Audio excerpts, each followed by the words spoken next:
Баршаңызға қайырлы күн, менің арныма қош келдіңіздер. Бүгін сіздермен осындай өте ерекше дайындалатын, қазанның қақпағында пісетін, тандыр нан сияқты болып шығатын осындай қазан нанның рецептімен бөлісетін боламын. Дәмі өте керемет болып шығады. Духовкада, яғни пеште піскен наннан айырмашылығы жер мен көктей десе де болады. Тандыр нанды сағынып жегіңіз келген уақытта осылай қазанның қақпағында қиналмай пісіріп алсаңыздар болады. Көп уақытыңызды алмайды және де қол жетімді құрамдардан тұрады. Барлық ингредиенттерді құрамдарды описание бөлімінде жазып кетемін. Бізге жылы суға 1 ас қасық ашытқымызды, 1 шай қасық қантымызды салып, осылай жақсылап былғап, бетін жауып 5-10 минутқа қойып қоямыз. Алдын ала електен өткізілген ұнымызды осылай ортасын ашамыз да кішкене, және де жаңа біздің ашытқымызды осындай болып көтеріледі. 5-10 минуттан кейін осындай болып көтерілгеннен кейін жаңағы біздің ұнымыздың үстіне құямыз. Құямызда 1 шай қасық толтырмай онша тұз саламыз да жақсылап күрекшенің көмегімен немесе қасықпен жақсылап араластырып жібереміз осы бойы. Және де сұйық майымызды құямыз да тағы да жақсылап араластырып жібереміз де қолымызбен жақсылап тұрып қамыр илеп аламыз. Бізде кішкене қаттылау қамыр шығады.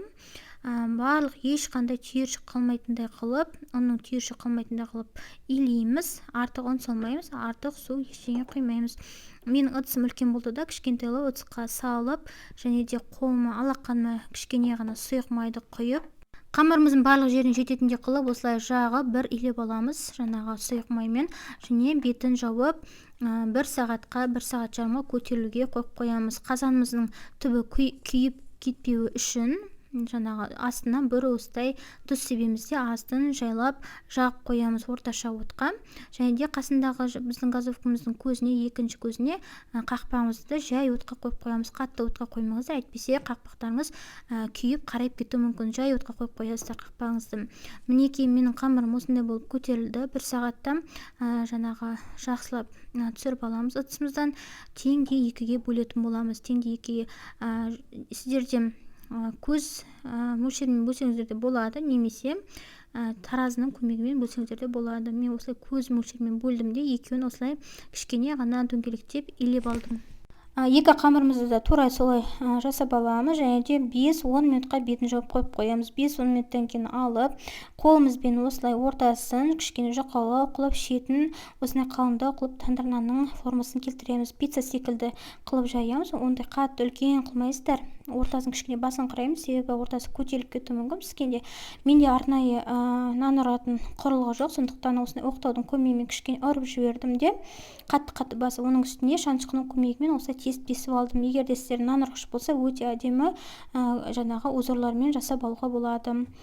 Кері айналдырамыз нанымызды, және де астына осындай менде қарапайым суды жағамыз. Қақпағымды кастрөлдің үстіне кері айналдырып қойып қойдым, себебі мен нанды салғанда қазір кастрөлдің қақпағы жерде тұратын болса, үстелдің үстінде, онда жаңа нанымызды салғанда өте ыңғайсыз болады, әрлі-берлі жаңағы қозғалып тұрмайтын болады. Сондықтан осылай кастрөлдің үстіне қойып қойсаңыздар өте ыңғайлы.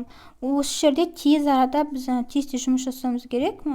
Қойған бетте қолымыздың көмегімен жақсылап жан-жағын, ортасын, барлығын басын құраймыз. Біздің нанымыз жабысып қалуы керек. Дұрыстап жабыспаса, сіздің нандарыңыз жаңағы қақпақты кері айналдырып, жаңағы нанды пісірген уақытта ол жаңағы жылжып түсіп кетуі мүмкін төменге қарай. Мінекей үстіне жұмыртқаның сарысын жағамыз. Және де күнжіт сепсеңіздер болады, мак сепсеңіздер де болады, өздеріңіздің қалауыңызша.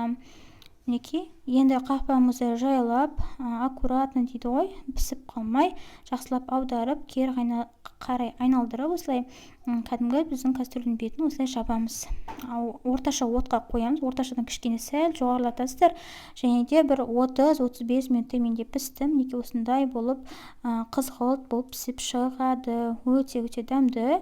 Мінекей осындай пышақтың көмегімен жайлап алып алсаңыздар болады, өте қатты жабыспайды түбіне. Мінекей осылай алып аламыз, және де бізде жаңа екінші қамырымызды да дәл солай жасап аламыз. Тура солай илеп, жаңа қазанымыздың қақпағын бір жуып аламыз да, жаңағы сүртіп жақсылап, жаңағы біздің екінші қамырымызды дәл солай осылай пісіріп аламыз. Ал қазанымыздың асты ешқандай күйген де жоқ, ешқандай қарайған да жоқ. Дәл сол күйі осындай аппақ болып тұр. Міндетті түрде осындай қазаннан пісірсеңіздер, осы қазанның қақпағында самса пісірсеңіздер, осылай астына тұз салып пісірсеңіздер, ешқандай да қазаныңыз бүлінбейді. Баяғыда әжелеріміз осындай тандыр пешінің ішіне қызған қабырғасында бір тандырынан емес, бірнеше тандырынан пісіретін еді. Соның дәміне қатты ұқсайды. Міндетті түрде осы рецептпен жасап көріңіздер, қыздар. Сіздерге ұнады деп ойлаймын. Видео ұнаған болса, пайдалы болған болса, қоңырауша белгісін басып, лайк басып, каналыма тіркеліп қойыңыздар. Келесі кездескенше сау сәлеметте болыңыздар.